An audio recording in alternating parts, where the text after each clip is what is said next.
Hello students, so let's move on to the next question. Question number 25 आपके सामने है. It says that a parallel beam of light is made incident as shown on the flat diametric plane of a transparent semicircular thin sheet of a thickness t. Thickness जो है वो radius के comparison में काफी कम है.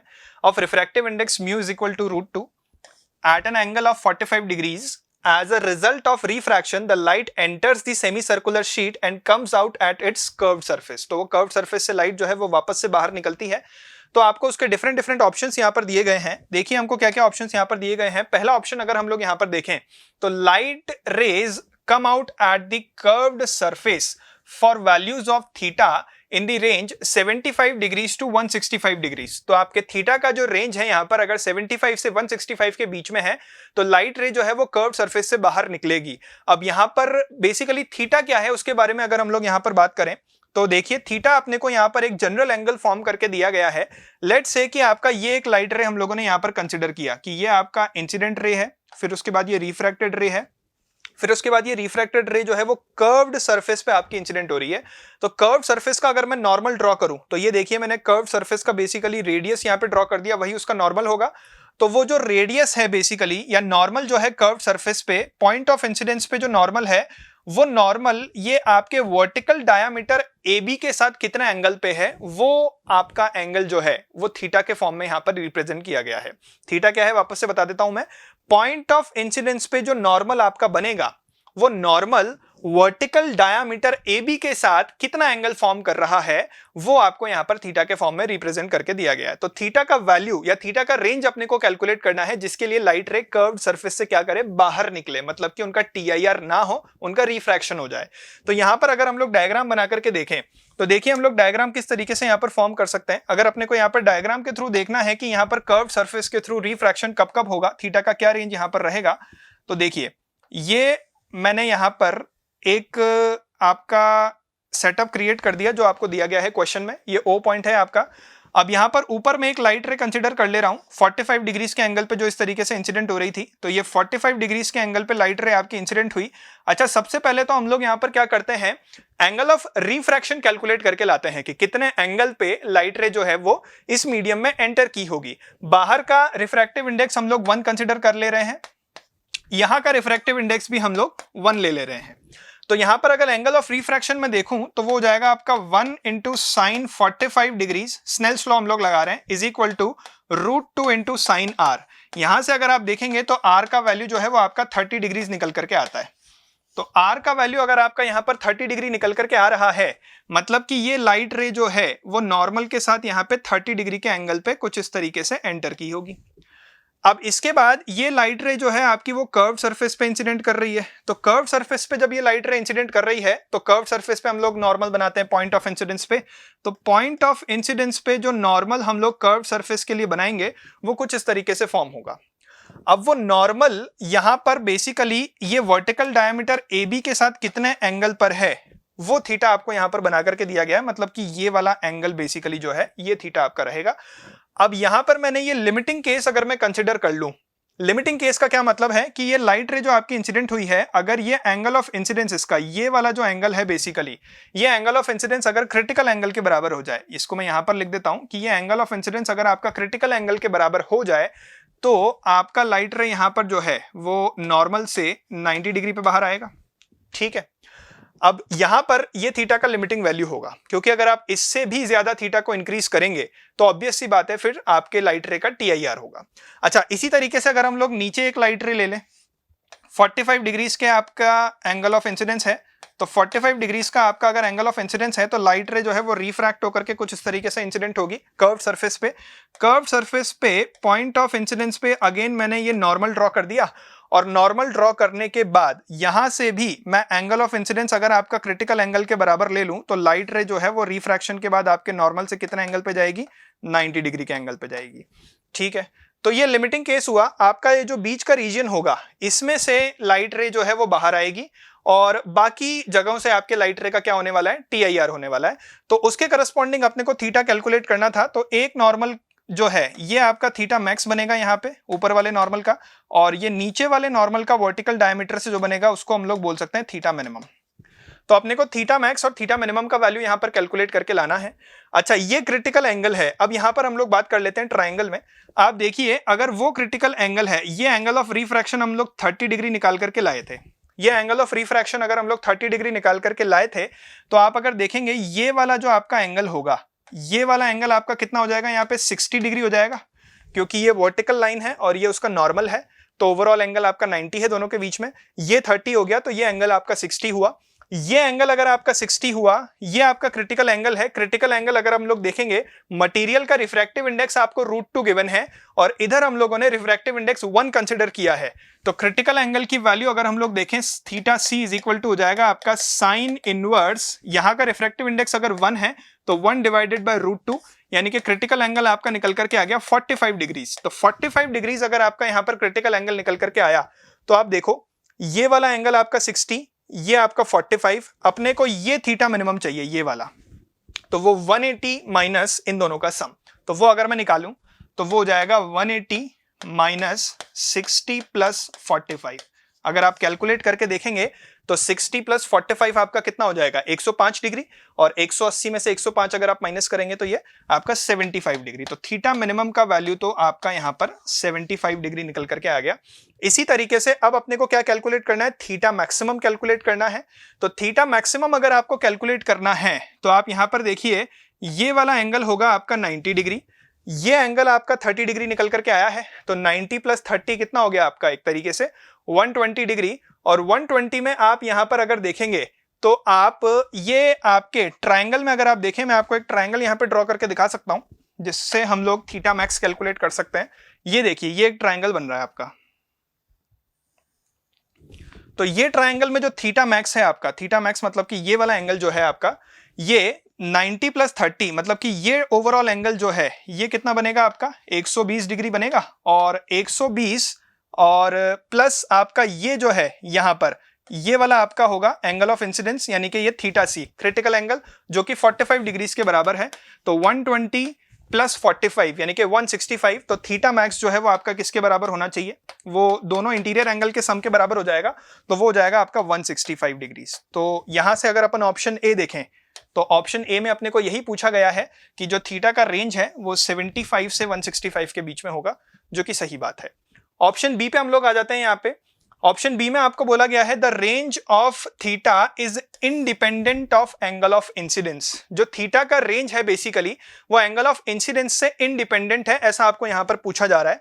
तो अगर मैं आपको यहां पर ड्रॉ करके दिखाऊं कि जनरली हम लोग थीटा किस फॉर्म में रिप्रेजेंट कर सकते हैं, तो थीटा देखिए हम लोग इस तरीके से रिप्रेजेंट कर सकते हैं। यहाँ पे ये आपका हो गया O, यहां पर अगर मैं 45 डिग्रीज के एंगल पे ये आपका इंसिडेंस हुआ है, ये 45 डिग्रीज के एंगल पे इंसिडेंस हुआ है, यहां से रिफ्रैक्टेड रे कुछ इस तरीके से आई आपकी 30 डिग्रीज के एंगल पे, और ये आपका नॉर्मल हो गया पॉइंट ऑफ इंसिडेंस पे, और ये मैं यहां पर थीटा सी यानी कि क्रिटिकल एंगल के बराबर मान ले रहा हूं।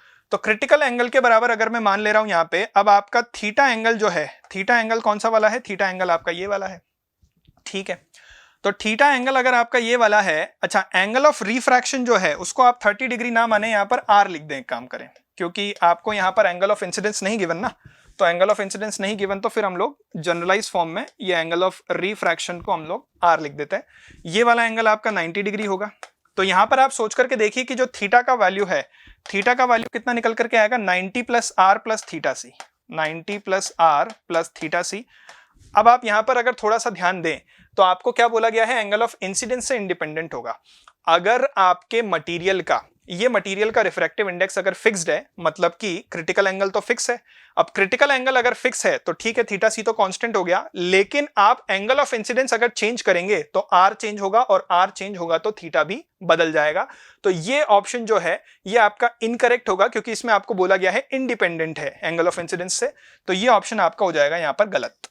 तो ए ऑप्शन तो अपना करेक्ट था, बी ऑप्शन अपना हो गया गलत। सी ऑप्शन में अपने को बोला गया है the range of angle theta depends on the refractive index of the material. Obvious सी बात है कि जो थीटा का वैल्यू है या थीटा का जो रेंज है एक तरीके से वो क्रिटिकल एंगल पर भी डिपेंडेंट है। तो क्रिटिकल एंगल पर डिपेंडेंट है मतलब कि मटेरियल के रिफ्रैक्टिव इंडेक्स पर डिपेंड करेगा। तो सी ऑप्शन भी आपका यहां पर करेक्ट होगा। और डी ऑप्शन में आपको बोला गया है all the emergent rays of light shall cross the line OP which is a refracted ray at theta is equal to 120 degrees. तो यहां पर थीटा बराबर 120 डिग्री के लिए जो लाइट रे आपकी रिफ्रैक्ट हो रही हैं, बाकी सारी जो आपकी यहां पर इमर्जेंट रेज हैं वो उस लाइन को क्रॉस या कट करनी चाहिए, ऐसा आपसे पूछा गया है। तो वो डायग्राम में अगर अपन देखें तो आप सोच करके देखिए कि यहां पर जो लाइट रे मान लीजिए क्रिटिकल एंगल पर इंसिडेंट हुई वो कुछ इस तरीके से आएगी, और यहां पर मान लीजिए जो लाइट क्रिटिकल एंगल पर इंसिडेंट हुई या एंगल ऑफ इंसिडेंस अगर क्रिटिकल एंगल है वो कुछ इस तरीके से आएगी। तो ये लाइट रेज आप ध्यान से देखेंगे ये 120 थीटा वाली डिग्री 120 डिग्री थीटा वाली लाइट रे को तो कट कर ही रही हैं, तो बाकी सारी लाइट रेज भी हम लोग यहाँ पर डायग्राम से ही बोल सकते हैं कि इससे क्रॉस करेंगी। तो डी ऑप्शन भी आपका यहाँ पर क्या होने वाला है, करेक्ट होने वाला है। तो ये जो पर्टिकुलर क्वेश्चन है इसमें अपने कौन कौन से ऑप्शंस करेक्ट होगा, एक आपका ए ऑप्शन करेक्ट होगा, एक आपका सी ऑप्शन करेक्ट होगा और एक आपका यहां पर डी ऑप्शन करेक्ट होगा।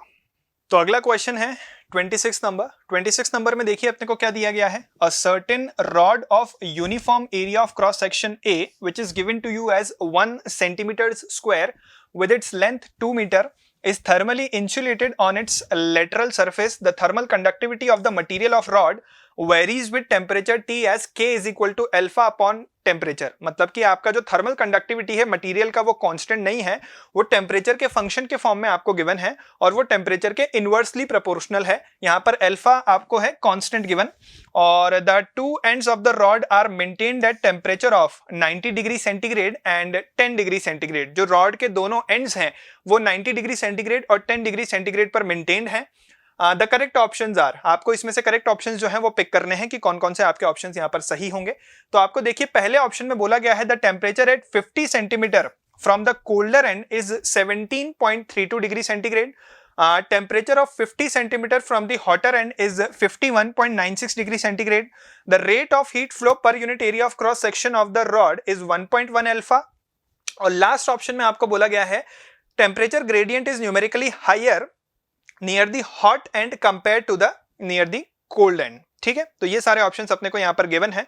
अब अगर अपन यहाँ पर बात करें कि किस तरीके से अपन इसको सॉल्व कर सकते हैं, तो मान लीजिए ये आपका इस तरीके का रॉड था। अब रॉड में आपको जो मान लेते हैं लेफ्ट एंड का टेम्परेचर आपका 90 डिग्री सेंटीग्रेड है, तो ये वाला एंड हम लोगों ने कितने पर मेंटेन करके रखा है 90 डिग्री सेंटीग्रेड पर, और ये वाला एंड जो है वो आपका 10 डिग्री सेंटीग्रेड पर। केल्विन में अगर मैं टेम्परेचर्स यहाँ पर मेंशन करूं तो ये आपका हो जाएगा 363 केल्विन और ये आपका हो जाएगा 283 केल्विन। 10 डिग्री सेंटीग्रेड मतलब कि आपका ये कितना होने वाला है 283 केल्विन। तो अब क्योंकि यहाँ पर थर्मल कंडक्टिविटी आपका कांस्टेंट नहीं है, तो हम लोग क्या करते हैं यहाँ पर हीट करंट लिखने के लिए x डिस्टेंस पर जाकर के एक एलिमेंट लेते हैं dx लेंथ का। इस dx लेंथ के लिए अगर हम लोग हीट करंट लिखने की कोशिश करें तो देखिए हम लोग किस तरीके से लिख सकते हैं माइनस ऑफ KA और टेम्परेचर ग्रेडियंट आपके इस पर्टिकुलर एलिमेंट के लिए कितना हो जाएगा dt/dx। ठीक है, इस तरीके से यहाँ पर मेंशन किया जा सकता है आपका हीट करंट। तो यहां से अगर हम लोग वैल्यूज वगैरह कैलकुलेट करने की कोशिश करें रिप्लेस करके, तो थर्मल कंडक्टिविटी का वैल्यू तो अपने को अल्फा टी गिवन है, अल्फा अपॉन टी गिवन है, तो ये हो जाएगा minus of alpha upon T into area of cross section into dt divided by dx। इसको इस तरीके से लिखा जा सकता है। तो ये हो जाएगा आपका I dx is equal to, ये हो जाएगा आपका minus of alpha into capital A constant है dt बाय t। इसको अपन क्या करते हैं दोनों तरफ इंटीग्रेट कर देते हैं, क्योंकि हम लोगों को क्या करना है कि किसी जनरल पोजीशन x पर टेम्परेचर कितना है वो यहाँ पर हमको फंक्शन के फॉर्म में मिल सकता है। तो आप सोच करके देखिए कि x बराबर 0 अगर हम लोग यहाँ पर लेट कर लें, ये आपका लेफ्ट एंड पर, तो वहां का टेम्परेचर कितना मेंशन्ड है 363 केल्विन, 363 केल्विन। और अगर किसी जनरल पोजीशन x के बारे में हम लोग बात करें तो वहां का टेम्परेचर मैं लेट कर लेता हूं t। तो ये आपका फंक्शन यहां से निकल करके आया। अब इस फंक्शन को अगर हम लोग यहाँ पे सिंप्लीफाई कर लें तो यहाँ से आपके पास देखिए करंट कितना निकल करके आ रहा है। अच्छा, आपसे जो है सी ऑप्शन में अगर हम लोग बात करें तो rate of heat flow per unit area, मतलब heat current per unit area के बारे में बात की गई है। तो ये एरिया को मैं क्या करता हूं आई के नीचे ले लेता हूं।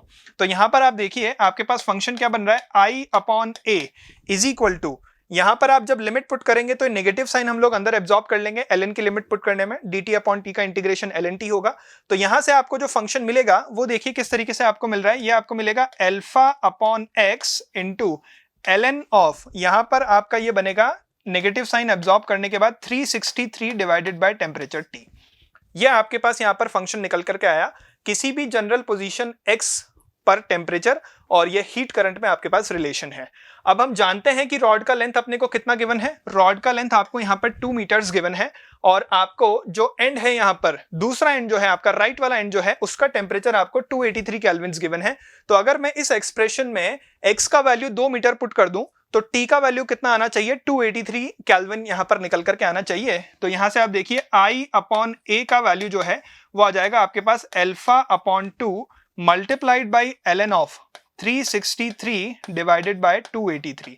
ये जब फंक्शन को आप पूरा सॉल्व करेंगे ना तो ये फंक्शन आपके पास निकल करके आता है 0.12 अल्फा और आपको क्वेश्चन में कितना गिवन है, 1.1 अल्फा गिवन है। तो सी ऑप्शन जो है वो आपका यहां पर इनकरेक्ट होगा। ठीक है, अब इसके करस्पॉन्डिंग हम लोग क्या कर सकते हैं, आपके बाकी के ऑप्शंस भी चेक कर सकते हैं। जैसे कि ए ऑप्शन में आपको क्या गिवन है, the temperature at 50 centimetres from the colder end. तो कोल्डर एंड कौन सा वाला है आपका, ये वाला 10 डिग्री सेंटीग्रेड वाला। तो यहां से 50 सेंटीमीटर का मतलब है इधर से ये x बराबर 0 अगर हम लोगों ने लेट किया है तो इधर से 3/2 मीटर हम लोग बोल सकते हैं, 1.5 मीटर हम लोग बोल सकते हैं इधर से। तो x का वैल्यू अगर मैं इसमें 1.5 रिप्लेस कर दूं, अच्छा I upon a, heat current तो आपका यहां पर कांस्टेंट रहेगा थ्रू आउट द रॉड, तो I अपॉन a का वैल्यू तो 0.12 अल्फा हो गया। I अपॉन a का वैल्यू, ये एक्सप्रेशन हम लोग क्या करते हैं नेक्स्ट पेज पे कॉपी कर लेते हैं। तो एक्सप्रेशन आपका क्या है, I upon a is equal to I upon a is equal to alpha upon x multiplied by ln of 363 divided by temperature capital T। इस तरीके का एक्सप्रेशन था ये और इसका वैल्यू I अपॉन a का वैल्यू कितना आ रहा था, 0.12 अल्फा निकल करके आया था। अब अपने को क्या चाहिए, अल्फा अपॉन कोल्डर एंड से 50 सेंटीमीटर दूरी पे, मतलब हॉटर एंड से 1.5 मीटर के डिस्टेंस पे 150 सेंटीमीटर की दूरी पे। तो ये आप यहां पर कितना रिप्लेस कर देंगे, 1.5 x का वैल्यू और ln ऑफ ये हो जाएगा 363 डिवाइडेड बाय कैपिटल T। तो यहां से आप सॉल्व करके टेम्परेचर का वैल्यू निकाल सकते हैं। टेम्परेचर का वैल्यू जब आप यहां से निकालेंगे तो जो ऑप्शन में आपको दे रखा है वो उसके साथ मैच नहीं करता। अप्रॉक्सीमेटली ये आपके पास 302.5 केल्विन निकल करके आता है, मतलब 29.5 डिग्री सेंटीग्रेड के लगभग, 29.5 डिग्री सेंटीग्रेड ये आपका निकल करके आएगा। और आपको ऑप्शन में अगर आप देखेंगे तो ऑप्शन में आपको यहां पर कितना दे रखा है, 17.32 डिग्री सेंटीग्रेड यहां पर दे रखा है। तो आपका बी ऑप्शन जो है, सॉरी ए ऑप्शन जो है वो आपका इनकरेक्ट होगा। इसी तरीके से आपको अब बी ऑप्शन में यही पूछा गया है, सेम तरीके से ही पूछा गया है, temperature of 50 centimetre from the hotter and, मतलब कि अब x का वैल्यू अपने को कितना रिप्लेस करना पड़ेगा, हॉटर एंड, मतलब कि यहां से 0.5 मीटर के डिस्टेंस पे आपको टेम्परेचर कैलकुलेट करना है।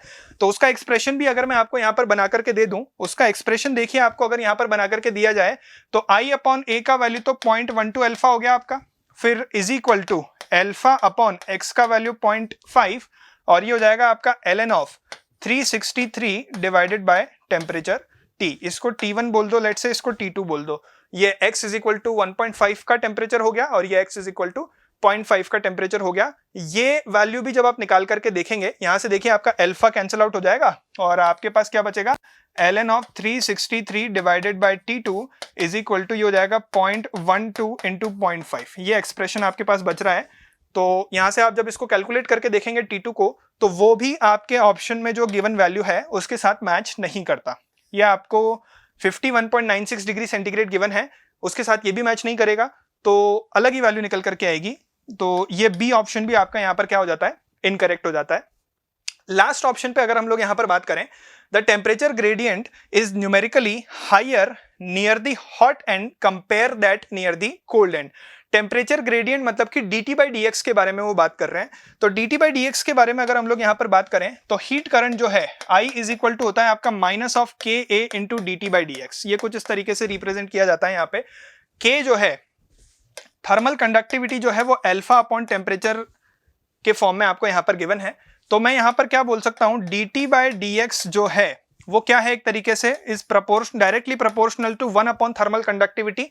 और थर्मल कंडक्टिविटी जो है वो टेम्परेचर के इनवर्सली प्रोपोर्शनल है, तो ये डायरेक्टली प्रोपोर्शनल हो जाएगा टेम्परेचर के। तो जहां का टेम्परेचर ज्यादा होगा वहां का आपका टेम्परेचर ग्रेडियंट भी क्या होगा, ज्यादा होगा। तो यहां पर आपका डी ऑप्शन जो है वो करेक्ट होगा। तो इस पर्टिकुलर क्वेश्चन का आंसर अपना क्या हो जाएगा, डी हो जाएगा।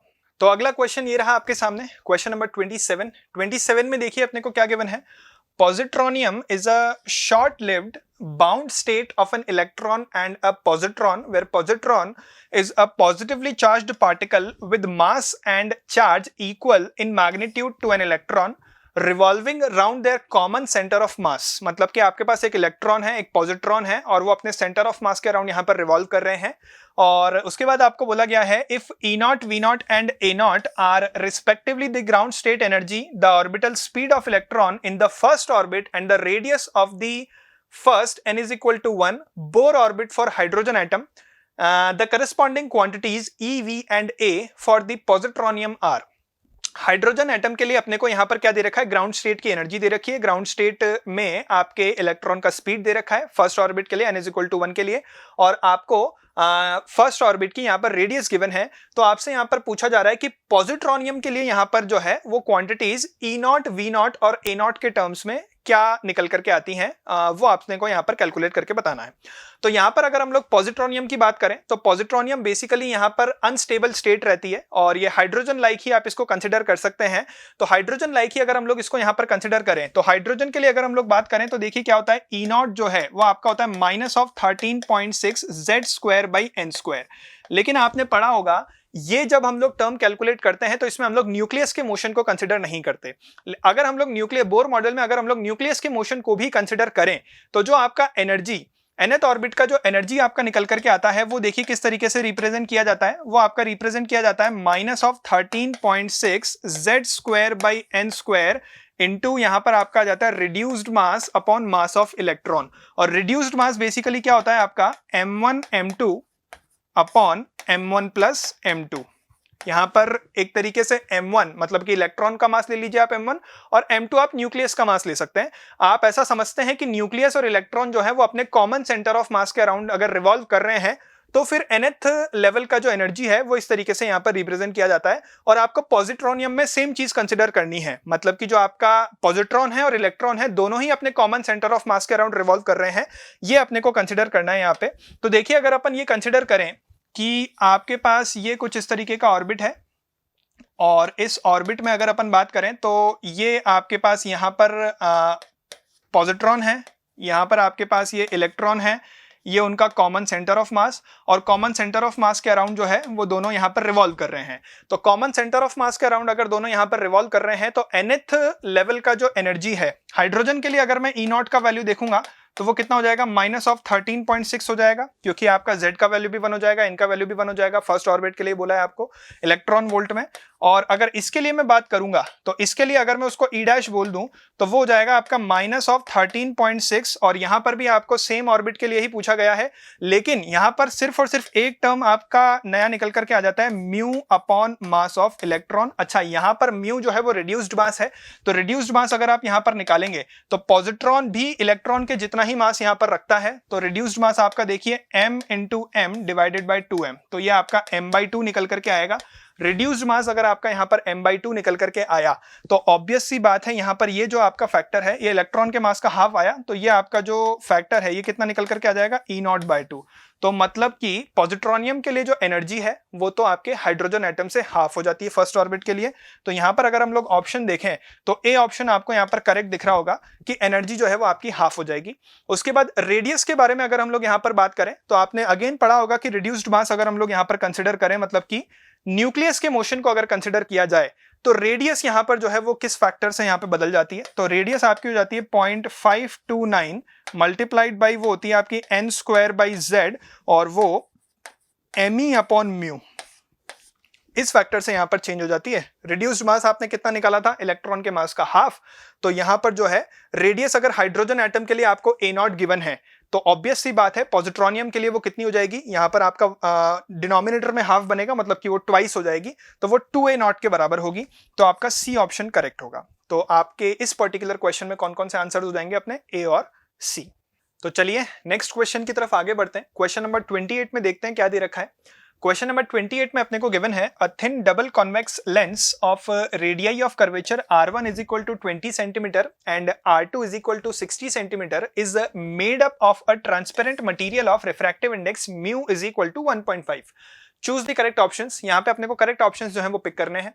ऑप्शन ए में अपने को बोला गया है the focal length of lens is f is equal to 30 centimetres when in air. मतलब कि अगर आप इस लेंस को अगर एयर में रख देते हैं तो उसका फोकल लेंथ जो है वो आपका 30 सेंटीमीटर होगा। ये अपने को चेक करना है। तो बाई कॉन्वेक्स लेंस है आपका। बाई कॉन्वेक्स लेंस में आपको एक साइड का radius of curvature 20 centimetre given है। इसको मैं बोल देता हूं R1 जो है वो आपका 20 सेंटीमीटर है लेट्स से, और ये आपका R2 है जो कि आपको गिवन है 60 सेंटीमीटर्स। और रिफ्रैक्टिव इंडेक्स आपको मटेरियल का 3/2 यहाँ पर गिवन है लेंस के। बाहर जब हम लोग दोनों तरफ एयर रखते हैं तो इसका फोकल लेंथ अगर हम लोग कैलकुलेट करें तो फोकल लेंथ आपका होता है 1/f is equal to mu minus 1 into 1/r1 minus 1/r2। ये इस तरीके से फॉर्मूला में जब हम लोग वैल्यूज रिप्लेस करें तो आप देखिए 1/f is equal to refractive index आपका हो जाएगा 3/2 माइनस 1। अब R1 और R2 के वैल्यूज जो हैं वो साइन कन्वेंशन के हिसाब से रखे जाते हैं। लेट्स से मैं इंसिडेंट रे का डायरेक्शन अगर इधर मानूं तो ये डायरेक्शन आपकी पॉजिटिव होगी और ऑपोजिट डायरेक्शन आपकी यहाँ पर नेगेटिव कंसिडर की जाएगी। तो R1 का वैल्यू यहाँ पर पॉजिटिव मेजर होगा और R2 का वैल्यू यहाँ पर नेगेटिव मेजर होगा। तो R1 का वैल्यू मैं यहाँ पर रख दूंगा 1/20 और ये हो जाएगा माइनस R2 का वैल्यू रख दूंगा मैं माइनस 60 सेंटीमीटर्स। तो ये वैल्यूज को जब आप सॉल्व करते हैं तो आपका फोकल लेंथ यहां से 30 सेंटीमीटर्स ही निकल करके आता है। तो पहला ऑप्शन जो आपको यहां पर गिवन है वो अपना करेक्ट है कि एयर में रखने पर इस लेंस का फोकल लेंथ कितना होगा, 30 सेंटीमीटर होगा। चलिए नेक्स्ट ऑप्शन में अपने को देखते हैं क्या दे रखा है। The lens behaves as a concave mirror of focal length 10 centimetres when silvered the surface of radius R2 is equal to 60 centimetre. मतलब ये वाले फेस को 60 सेंटीमीटर रेडियस ऑफ कर्वेचर वाले फेस को अगर अपन यहां पर पॉलिश कर दें तो ये कॉम्बिनेशन जो है आपका वो 10 सेंटीमीटर फोकल लेंथ के कॉन्केव मिरर की तरह बिहेव करेगा। ऐसा अपने को यहां पर चेक करने के लिए बोला गया है। तो देखते हैं अपन यहां पर ये आपका बाई कॉन्वेक्स लेंस था। बाई कॉन्वेक्स लेंस में अपने को यहां पर क्या बोला गया है कि ये 60 सेंटीमीटर वाले फेस को अगर अपन पॉलिश कर दें तो बेसिकली मैं इसको क्या कर सकता हूं कि एक लेंस और एक मिरर का कॉम्बिनेशन मान सकता हूं। लेंस और मिरर के कॉम्बिनेशन में जो इक्विवेलेंट फोकल लेंथ है वो आप लोग जानते होंगे, उसका फॉर्मूला आता है 1/f mirror minus 2/f lens. इसको अगर हम लोग कॉम्बिनेशन को ऐसे लिख सकते हैं ना, ये आपका बाई कॉन्वेक्स लेंस और फिर उसके बाद ये आपका एक हो जाएगा यहां पर concave mirror. Biconvex lens की फोकल लेंथ तो एयर में अभी निकाले हैं, कितना आई थी वो, f is equal to 30 centimetre. और फिर उसके बाद आपका ये जो यहां पर कॉन्केव मिरर होगा, कॉन्केव मिरर की फोकल लेंथ होगी नेगेटिव। रेडियस ऑफ कर्वेचर अगर आप देखेंगे तो ये साइड का कितना था, 60 सेंटीमीटर्स था। तो मिरर का फोकल लेंथ अगर आप यहां पर देखेंगे तो वो आपका आप कंसिडर करेंगे माइनस 30 सेंटीमीटर। तो यहां पर अगर हम लोग वैल्यूज रिप्लेस कर दें तो ये हो जाएगा आपका 1/-30 और ये -2/30। तो ये आपका बन रहा है -1/30 और ये -1/15। एलसीएम वगैरह लेकर के अगर अपन इसको सॉल्व करने की कोशिश करें तो ये हो जाएगा आपका 30 -1 -2। तो यहां से आपका इक्विवेलेंट फोकल लेंथ अगर आप चेक करेंगे तो वो -10 सेंटीमीटर्स निकल करके आएगा। तो आपका ये जो कॉम्बिनेशन है बेसिकली अल्टीमेटली लाइट जो है वो रिफ्लेक्ट होकर के वापस ही जाने वाली है, क्योंकि आपने ये साइड को पॉलिश करके रखा है। तो ये कॉम्बिनेशन आपका equivalent focal length 10 centimetre -10 centimetre के कॉन्केव मिरर की तरह बिहेव करेगा, जो कि अपने को ऑप्शन में भी गिवन है। तो आपका ऑप्शन यहां पर क्या हो जाएगा, बी करेक्ट। तो बी ऑप्शन भी आपका करेक्ट हो गया। सी ऑप्शन की तरफ अगर हम लोग आगे बढ़े तो सी ऑप्शन में आपको बोला गया है the lens behaves as a concave lens, यानी कि डाइवर्जिंग लेंस की तरह ये बिहेव करेगा if the image space beyond R2 is equal to 60 centimeter radius surface is filled with a transparent liquid of refractive index 5/3 और object space को यहां पर हम लोगों ने क्या रखा है, एयर रखा है। मतलब आपको बोला गया है कि ये जो आगे वाला स्पेस है ना R1 is equal to 20 centimetre का, वो तो एयर ही रखो और ये पीछे वाले स्पेस को आप क्या करो 5/3 रिफ्रैक्टिव इंडेक्स वाले मटेरियल से यहां पर रिप्लेस कर देते हैं। तो आपका यहां पर जो है ये लेंस इतनी पर्टिकुलर फोकल लेंथ के आप ये पर्टिकुलर लेंस जो है वो डाइवर्जिंग लेंस की तरह बिहेव कर रहा है या कन्वर्जिंग की तरह बिहेव कर रहा है, ये अपने को चेक करना है। तो वो अगर अपन यहां पर चेक करें तो देखिए किस तरीके से चेक किया जा सकता है। ये आपका लेंस है, ये रिफ्रैक्टिव इंडेक्स आपको 3/2 गिवन है, यहां का रिफ्रैक्टिव इंडेक्स आपको बोला गया है 5/3 से रिप्लेस कर दो और यहां पर एयर ही है। तो इस तरीके के क्वेश्चंस में हम लोग क्या करते हैं, फोकल लेंथ निकालने के लिए जो इंसिडेंट रेज है उनको पैरेलल से आता हुआ मानते हैं और पैरेलल से जब रेज आती हैं तो इस पर्टिकुलर कॉम्बिनेशन में जहां पर आपकी रेज जो है वो मीट करेंगी, रिफ्रैक्शन के बाद पैरेलल से जहां पर भी वो मिलती हैं, वही आपका क्या हो जाता है, नया फोकल लेंथ हो जाता है। अब वो फोकल लेंथ अगर आपका पॉजिटिव निकल करके आया तो आपका कॉम्बिनेशन कन्वर्जिंग लेंस की तरह बिहेव करेगा, और अगर वो फोकल लेंथ आपका नेगेटिव निकल करके आया तो आपका कॉम्बिनेशन जो है ये पूरा का पूरा वो डाइवर्जिंग लेंस की तरह बिहेव करेगा। तो इंसिडेंट रेस को अगर हम लोग इन्फिनिटी से आता हुआ माने, अब यहां पर जो है हम लोग डायरेक्टली लेंस फॉर्मूला यूज नहीं कर सकते क्योंकि आपके लेंस के दोनों साइड का मीडियम अलग अलग है। तो यहां पर हम लोग क्या करते हैं कि कर्व्ड सरफेस से रिफ्रैक्शन कंसिडर करेंगे। क्योंकि यहां पर थिन लेंस है तो पहली कर्व सरफेस जो इमेज बनाएगी वो दूसरी कर्व सरफेस के लिए ऑब्जेक्ट डिस्टेंस का काम करेगा। तो पहली कर्व सरफेस का रेडियस ऑफ कर्वेचर अपने को कितना गिवन था, 20 सेंटीमीटर, और ये वाली कर्व सरफेस का रेडियस ऑफ कर्वेचर अपने को कितना गिवन था, 60 सेंटीमीटर्स गिवन था। तो यहां पर अगर हम लोग पहली कर्व सरफेस से फॉर्मूला लगाएं, कर्व सरफेस से रिफ्रैक्शन आप लोग जानते हैं n2/v minus n1/u is equal to n2 minus n1/r, इस तरीके से लिखा जाता है। n2 आपका लाइट जिस मीडियम में रिफ्रैक्ट होकर के जाने वाली है उसका रिफ्रैक्टिव इंडेक्स है, n1 आपका इंसिडेंस मीडियम का रिफ्रैक्टिव इंडेक्स होता है, v आपका इमेज डिस्टेंस, u आपका ऑब्जेक्ट डिस्टेंस और r आपका रेडियस ऑफ कर्वेचर। तो देखिए n2, अब यहां पर पहली कर्व सरफेस से जब रिफ्रैक्शन लिखोगे तो लेंस वाले मीडियम में लाइट जाएगी, तो ये हो जाएगा 3/2। लेट से पहली कर्व सरफेस ने रिफ्रैक्शन के बाद v1 डिस्टेंस पे इमेज फॉर्म किया, माइनस n1 एयर था आपका इंसिडेंस मीडियम, और ऑब्जेक्ट डिस्टेंस इन्फिनिटी से लाइट रेज आ रही थी तो वो मैंने इन्फिनिटी लिख दिया, और उसके बाद n2 माइनस n1 यानी कि 3/2 माइनस 1 रेडियस ऑफ कर्वेचर। अच्छा, इंसिडेंट रे का डायरेक्शन पॉजिटिव, मतलब कि लेफ्ट टू राइट ये डायरेक्शन आपकी पॉजिटिव होगी और ऑपोजिट डायरेक्शन आपकी यहाँ पर निगेटिव होगी। तो 3/2, अब radius of curvature 20 centimetre positive direction में ही मेजर होगा, तो ये आप कितना लिखेंगे यहाँ पर, +20 लिखेंगे। ये आपका हो गया इक्वेशन नंबर 1। अब यहां पर सेकंड सरफेस से जब रिफ्रैक्शन होगा, तो सेकंड सरफेस से रिफ्रैक्शन जब होगा तो लाइट रेज जो है वो लेंस से 5/3 रिफ्रैक्टिव इंडेक्स वाले मीडियम में आएंगी, तो आपका n2 5/3। फाइनल इमेज कहां पर बनेगी भाई, फोकस पर। वही बात की थी हम लोगों ने कि फाइनल इमेज जहां पर बनेगी वो आपका फोकल लेंथ के बराबर होगा, तो f लिख दिया मैंने उसको, एंड माइनस n1 वो लेंस का रिफ्रैक्टिव इंडेक्स हो गया, डिवाइडेड बाय, अब फर्स्ट कर्व सरफेस ने जहां इमेज बनाई थी वो सेकंड के लिए ऑब्जेक्ट डिस्टेंस होगा, तो सेकंड के लिए u का वैल्यू जो है वो v1 के बराबर होगा, और is equal to n2 minus n1 यानी कि 5/3 minus 3/2 divided by radius of curvature की अगर अपन यहां पर अब बात करें तो इंसिडेंट रे का डायरेक्शन लेफ्ट टू राइट था, लेकिन ये वाली कर्व का रेडियस जो है वो राइट टू लेफ्ट जाने पर मेजर होगा, तो वो नेगेटिव लिखा जाएगा, यानी कि -60 सेंटीमीटर्स उसको अपने को लिखना पड़ेगा। ये हो जाएगा आपका इक्वेशन नंबर 2। आप क्या करें, फर्स्ट और सेकंड इक्वेशन को यहां पर ऐड कर दें। ध्यान से देखेंगे तो ये वाला टर्म और ये वाला टर्म आपका कैंसिल आउट हो जाएगा, तो आपके पास क्या बचेगा यहाँ पे 5/3f। This must be equal to, यहां पर देखिए ये आपके पास क्या बच रहा है 1/40, तो ये हो गया आपके पास 1/40, और इसको अगर आप देखेंगे यहां पर तो ये आपके पास यहां पर बचेगा -1/360। ये कुछ इस तरीके का एक्सप्रेशन है, और यहां से जब आप फोकल लेंथ निकालेंगे ना तो वो पॉजिटिव निकल करके आएगा। तो फोकल लेंथ अगर आपकी पॉजिटिव निकल करके आ रही है मतलब कि ये कन्वर्जिंग लेंस की तरह बिहेव करेगा, लेकिन अपने को तो ऑप्शन में बोला गया था कि ये डाइवर्जिंग लेंस की तरह बिहेव कर रहा है, तो ऑब्वियस सी बात है कि ये ऑप्शन आपका क्या होगा, इनकरेक्ट होगा। तो सी ऑप्शन आपका हो जाएगा यहाँ पर इनकरेक्ट। नेक्स्ट आ जाते हैं हम लोग लास्ट ऑप्शन पे, डी ऑप्शन पे।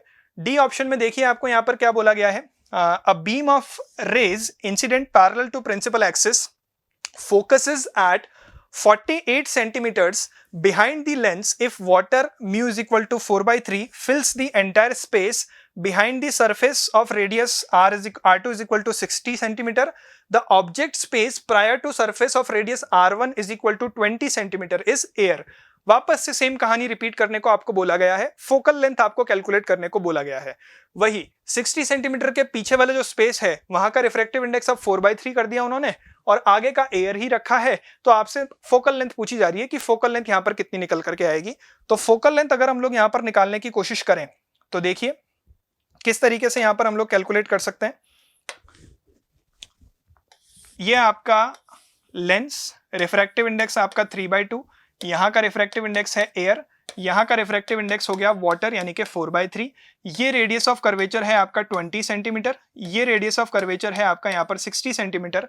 अगेन इस तरीके के क्वेश्चंस में parallel beam of light incident करवाते हैं। Parallel beam of light incident करवाने पर जहां पे वो फाइनल इमेज बनती है, जहां पे वो फोकस होती है, वो डिस्टेंस आपका फोकल लेंथ कहलाता है। तो यहां पर अगर हम लोग बात करें फर्स्ट कर्व सरफेस से रिफ्रैक्शन, तो फर्स्ट कर्व सरफेस से रिफ्रैक्शन में n2 यानी कि लेंस का रिफ्रैक्टिव इंडेक्स 3/2।